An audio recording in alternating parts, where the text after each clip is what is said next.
Thank you very much, Ruth, for your presentation. Falou que tinha inveja de alguns trabalhos que ela foi conhecendo aqui no Brasil, mas o tipo de trabalho que é feito e o raciocínio feito para transformar essas informações em dados e os dados numa intervenção que pode ser monitorada e avaliada, isso a gente tem realmente muito que aprender, né? A gente tem muita informação, e eu digo pelo próprio trabalho que a gente faz. Um primeiro passo, já difícil no Brasil, está aqui pela Alicia representado, mas o que vocês estão habituados a fazer, a gente ainda tem muito que aprender. Mas eu vou então abrir agora para as perguntas, nós não vamos ter muito tempo, vamos tentar dar conta do máximo de perguntas que a gente puder. Então veio uma pergunta do Ceará para a Alicia, que diz o seguinte: a depressão materna pode influenciar crianças de forma que suas consequências se manifestem em períodos da vida como a adolescência e a fase adulta?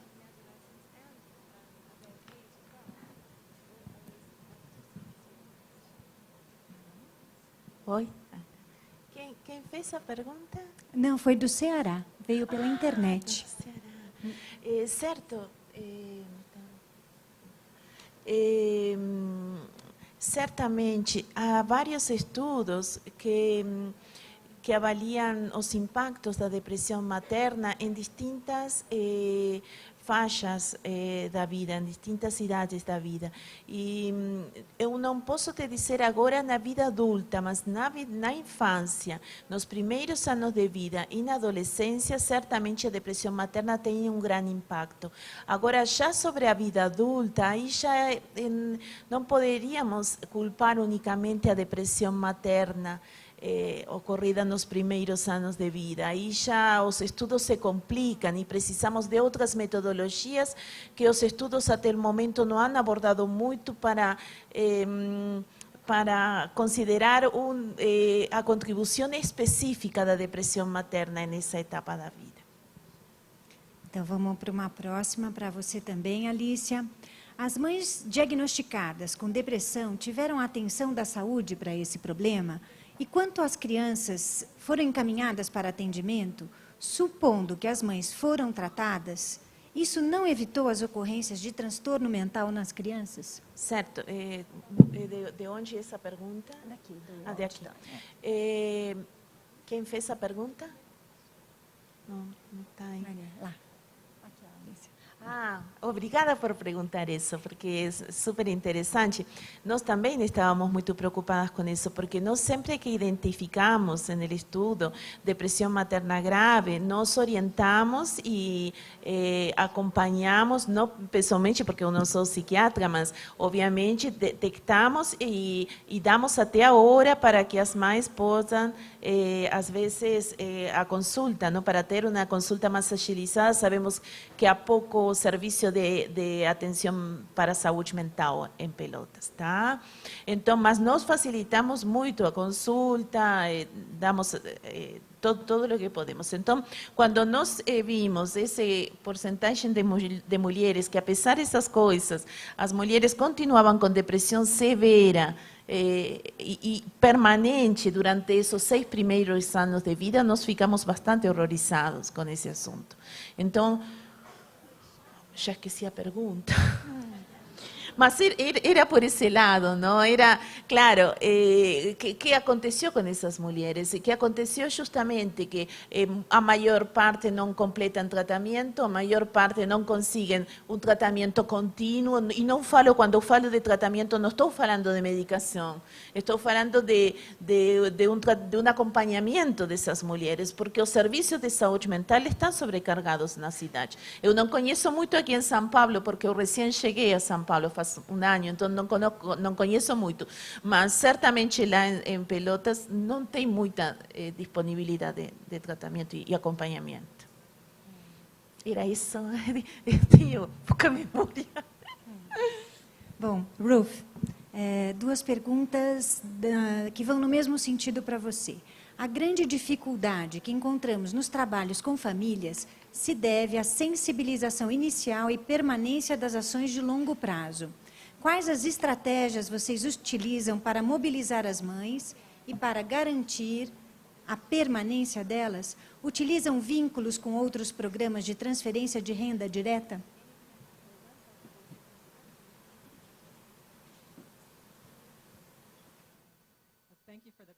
Obrigada pela pergunta.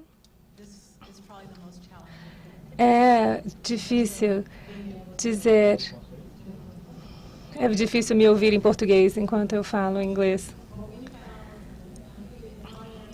Em Miami, o nosso estudo começou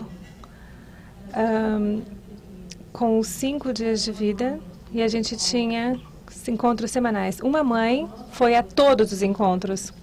Em geral, a taxa de frequência era 50%. A gente dava incentivos como fraldas, a gente dava comida e a gente também dava transporte, o que é mais importante, para que elas pudessem vir. E no estudo de viabilidade, quando a gente viu que a tendência, quando não havia recurso para transporte, era mais difícil. A gente não tem uma Bolsa Família nos Estados Unidos. E ainda muita controvérsia em relação ao programa. Mas havia incentivos do tipo comida, fraldas. E a gente fez focus groups e a gente perguntou para as mães, fizemos pesquisas para dizer, assim, por que você veio para o Legacy? E o que a gente ouvia era a oportunidade que elas tinham de estar com outras mães. Era a oportunidade simplesmente de compartilhar e relaxar, de estar no lugar onde ela é amada por ser quem ela é. Mas isso demorou, porque demora construir relações. A gente descobriu que é necessário construir essa confiança. E mesmo assim, foi um desafio muito grande para nós, porque há muitas mães com poucos recursos. Tinha uma mãe, isso foi em Miami, antes do Legacy, que ela perdeu a casa. E ela foi morar com uma outra mãe do grupo para que ela pudesse frequentar o grupo Legacy. Uma outra mãe, ela fazia danças exóticas e ela tinha que trabalhar à noite. E ela mudou o horário dela para poder frequentar os encontros do Legacy. Então, a gente aprendeu muito com elas o que ajuda, né, a vir. E é o grau e o nível de relação e o grau e nível de confiança. Quando a gente fez em Miami e em Los Angeles tinham poucas mães e depois elas começaram a vir em maior número. Quando a gente viu esses programas que já têm, a gente usou programas já existentes que já tinham relação com o grupo, isso era mais fácil. A gente tem uma outra campanha no CDC que é enxergue os sinais e haja logo, para dar atenção a qualquer tipo de atraso de desenvolvimento, por exemplo, autismo. A gente tem muito material de graça. Eu sei que não tem em português, eu não sei se tem em português, mas tem em coreano, espanhol e outras línguas também. Estão disponíveis gratuitamente para pediatras, para enfermeiras, para aqueles que fazem visitas familiares. E mostra como ler os sinais, ou seja, você consegue ver quais são as etapas do desenvolvimento, por exemplo, andar. A gente fez isso, uma combinação, por exemplo, com a parte psicológica, ou seja, o sorriso, para que as pessoas pudessem ter mais consciência das etapas, porque quanto mais cedo que você recebe uma intervenção, isso faz muita diferença no futuro. Assim que o pai começa a se preocupar muito com o desenvolvimento do filho, ele pode desencadear uma intervenção imediata. E se o pai sabe ler os sinais, ele pode falar para o médico, olha, estou preocupado com meu filho. Quanto mais cedo você consegue agir sobre um problema de doença mental, um problema de desenvolvimento, tudo isso vem com um apoio maior se é tudo identificado mais cedo.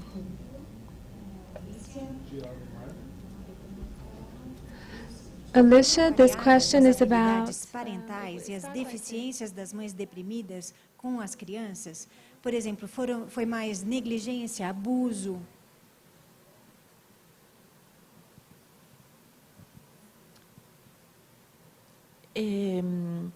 Fueron avaliadas Mas ainda nós não analisamos os dados do acompanhamento de 6 anos com respeito aos maltratos e as habilidades parentais. Não, é que nós temos tanto dado que não dá o tempo para analisar todo, mas nós temos esses dados, mas ainda não foram analisados. Ruth, como foi que vocês superaram as dificuldades sobre os mitos da maternidade?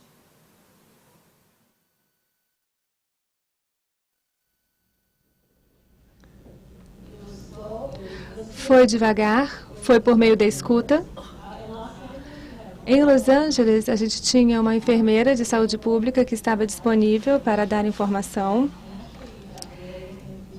E também sobre a amamentação, tinham famílias que não tinham amamentado antes. Eu tenho um vídeo lindo que mostra a mãe que amamentou e ela chega lá e mostra o bebê e ela está aumentando a coxa. E olha só, isso aqui é tudo do peito, tudo do peito. E apertava a perninha do bebê. Foi um processo lento, mas você precisa escutar as mães e você precisa entender as suas inquietações e também valorizar aquilo que elas trazem e mostrar para elas que elas são especialistas e que o que elas estão fazendo é incrível. O que a gente vê é que todos os pais querem o melhor para os seus filhos. E a razão pela qual isso não acontece é porque talvez eles não tenham tempo, às vezes eles não têm conhecimento, mas eles querem aprender e querem fazer o certo.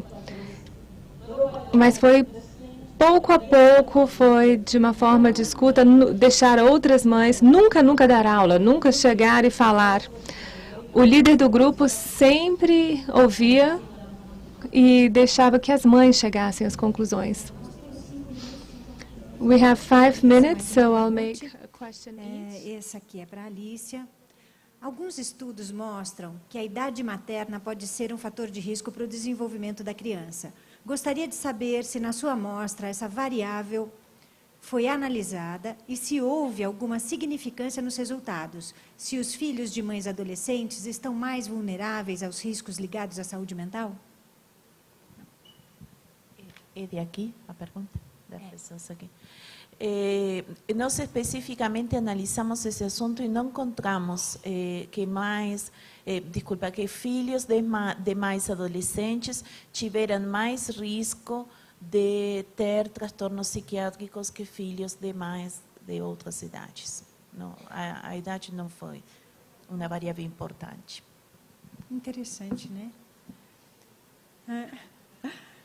Ruth, essa pergunta veio da internet. Há alguém no Brasil utilizando o Legacy? Foi feita alguma adaptação da língua e da cultura? Para o programa de Miami, houve alguma adaptação cultural?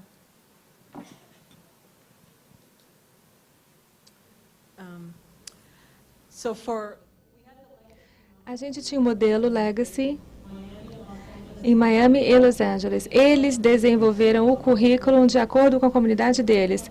Ou seja, o currículo é baseado nas necessidades, nas famílias com quem eles iam trabalhar. Já estava lá.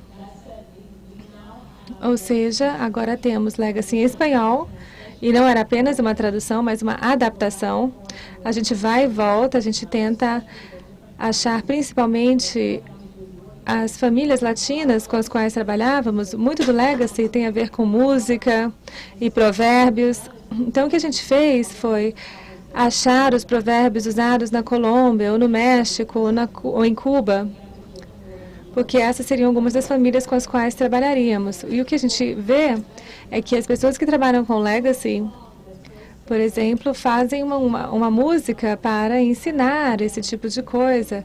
E com isso você consegue usar tudo que é mais próprio ou adequado para uma determinada comunidade. Foi adaptado, então, para o espanhol. Não fizemos ainda no Brasil, mas a gente adoraria fazer isso no Brasil. Obrigada. We're out of time. Várias perguntas para a Alicia, mas são perguntas muito específicas. Acho que aí seria mais fácil você responder pelo e-mail. As pessoas, várias aqui têm os e-mails. Eu agradeço a Alice, agradeço a Ruth. Thank you so much. Thank you all. E vamos continuar os trabalhos. Boa tarde.